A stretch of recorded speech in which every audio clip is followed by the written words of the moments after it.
Just a few thoughts about him that I enjoyed. I've always enjoyed history, particularly I majored in political science, and when I was at Valdosta State, I took a class on Southern politics. And we all, growing up in the South, we have an idea about our history and things that have happened. And I had an opportunity to go into that in a much greater detail, and I learned a lot of the nuts and bolts of the historical events that took place, particularly during the Civil Rights era. And to me, getting to know Mr. Roper, you all know he's a lover of history, and I found out talking to him, he was a large part of living it.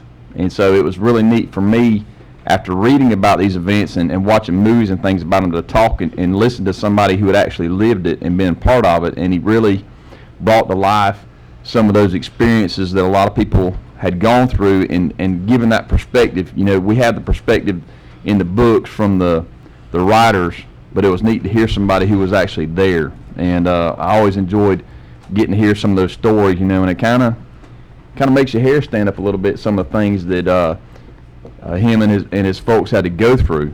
Talking about the discrimination that he endured. Vividly telling me, when he was a young man, that most of the folks, when they went to go vote, that there was a guy up there, and they just, the only thing they could do was write down whoever they were working for, what he told them to vote for. And then another time after that, they go up there to vote, and they had I think he said it was a jar full of marbles. And for them to be able to vote, they had to guess how many marbles was in that jar. And it just, for a person at my age, I've never seen that with my own eyes, that part of the South. So it was interesting to hear from that perspective, and I really admired the grace that in which he handled that. He never forgot that, but at the same time, he didn't let that cloud or color his ability to move forward when he had the opportunity here to serve. I look at a man who is completely dedicated to serving the community, in the city of Douglas. And you might have a problem or issue with maybe some of the things that he advocated or his stance on the issues, but you cannot deny his love for the city of Douglas and our community, and his commitment to serve. I can't tell you how many times I've heard over the years from employees and other citizens, even out in the county, not even within the city, that would tell you that that's a man that they could go and talk to. And if he felt like your situation or needed to be advocated, or if you were in the right, then he would speak up for you. And I think that's his legacy and who he is. I felt like as I've grown older, maybe a lot of us feel this way, that you can tell about a person, the greatness of a person's character, and how well they reflect the image of Jesus Christ. And to me, talking and being around Mr. Roper was a man who had a commitment to be a Christ-like person. And I could see that in the way many of you heard him talk about it. And I think that carried over into his service. And he remembered that. He's a person who respected and looked out for the people. And he's left a good example for me to follow, I think, in my position, I think for all of us here. And I will say, if you want to honor Mr. Roper and remember him, there's three things I think that I thought about. Number one, if you haven't, get out and register to vote. And when you do register, get out there and vote. If you liked him and believed in him and thought he was a good person, that's something that will make him happy. Another thing would be, get out and speak to your neighbor. If you haven't done that in a while, go next door, knock on the door, take them some cookies or a cake or whatever, and just check on them and see how they're doing. Socialize with them. And the third thing that I think about in his memory would be to go out and find somebody in need. Somebody, could be a neighbor, could be a family member, whoever, but someone who needs something done, and commit to do an act of service for somebody that needs it. I think those are three things to me that will bring honor to his memory. But I just want to express my gratitude for his service, and say how much I've enjoyed my time being here with him. That's all I have. Thank you very much, Commissioner Gowan. Mayor Pro Tem. Thank you, Mayor. Like the rest of them, it was a sad time for the city of Douglas and Coffee County, and the loss of Ronnie Johnson and Commissioner Roper. I served many years with Mr. Roper, and he was a person who truly cared for the people and stood up for the people. And I do thank him for that, and I thank for the others who stood up with him.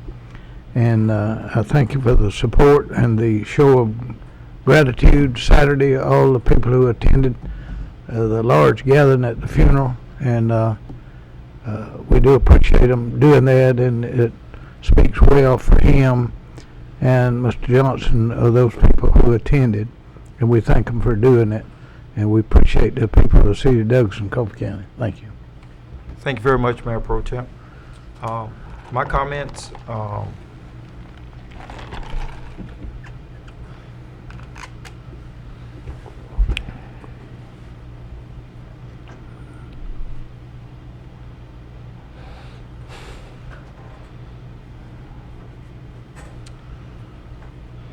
to say it's been a hard week would be an understatement.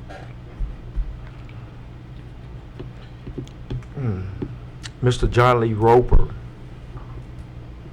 was my mentor. Also a person that I debated with a lot in private, because we have a gentleman's agreement not to disagree in public, because we thought that leaders of the community should not disagree in front of the people that we lead. I'm not saying we did not vote differently on issues when we got in the chamber. Each man had his own position, but we often debated at his home, sometimes too long. But one of the things I will always say about Mr. Roper, he was true. Bottom line is it was true. If he told you something, if he said he was gonna do something, he did it. He always had the time to mentor anyone. My first time on the council, he mentored me. My daddy is the chairman of the Coffee County Commissioners. Mr. Roper mentored him because he had time for everyone. Mr. Roper is going to be missed. But the thing is, not only will his legacy live on, but his legacy is going to live on through people that work for the city, throughout this community, that are going to continue to talk about Mr. Roper for a long time.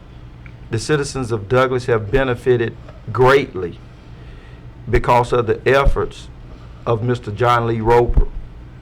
But they've also benefited greatly off of his sacrifices. What he sacrificed, no child of God should have to have endured. But we as a governing council, our job is to make the city of Douglas an environment that is better when we leave than it was when we arrived. And how that looks depends upon us. Mr. Roper got up every morning looking for someone to help. You think about this right here.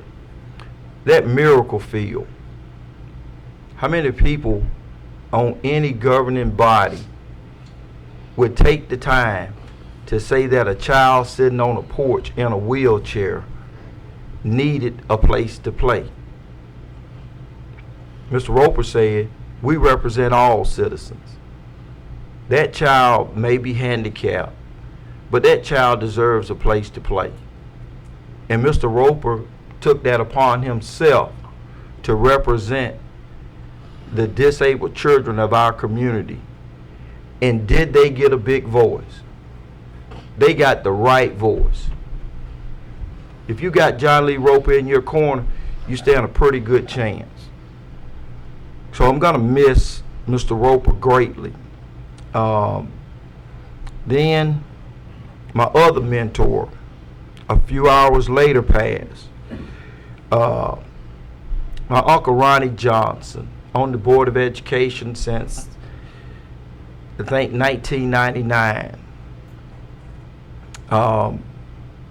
Man, the things that Mr. Johnson was able to accomplish in his tenure on the Board of Education was magnificent.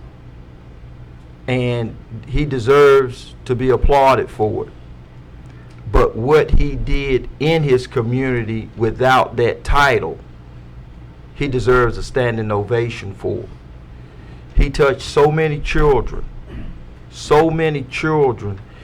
in our community. It's just unreal. So the Board of Education, the City of Douglas, our council, we had a rough week.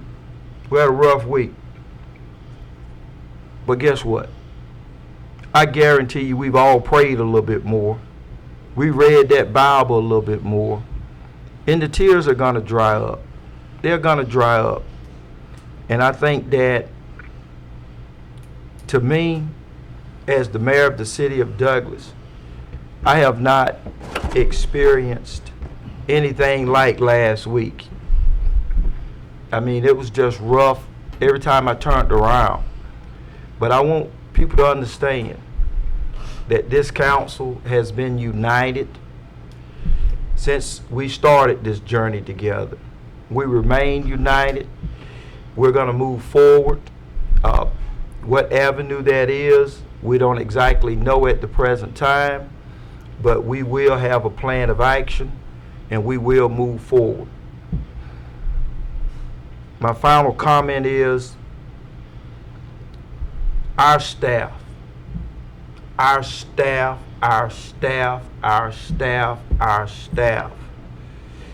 Commissioner Dern took the lead, and Ms. Boulder, the chief of police, and so many others to get that facility together. Stevie and his crew, everybody just volunteering and stuff like this.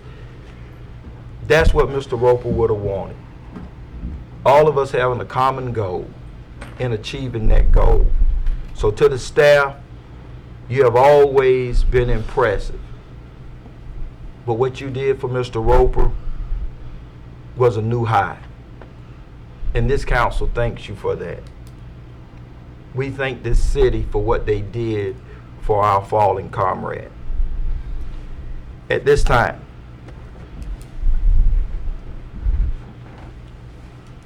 the distinguished gentleman, Mr. John Lee Roper of Ward Number 1.